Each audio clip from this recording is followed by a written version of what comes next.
పరిశుద్ధాత్ముడు అనే అంశంపై తెలుగు బైబిల్ క్విజ్. మొదటి ప్రశ్న, పరిశుద్ధాత్ముడు అనగా ఏమి?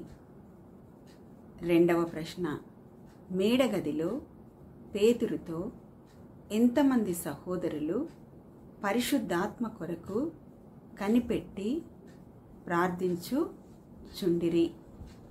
మూడవ ప్రశ్న, పరిశుద్ధాత్మ వారి మీదికి ఏ విధముగా వచ్చెను?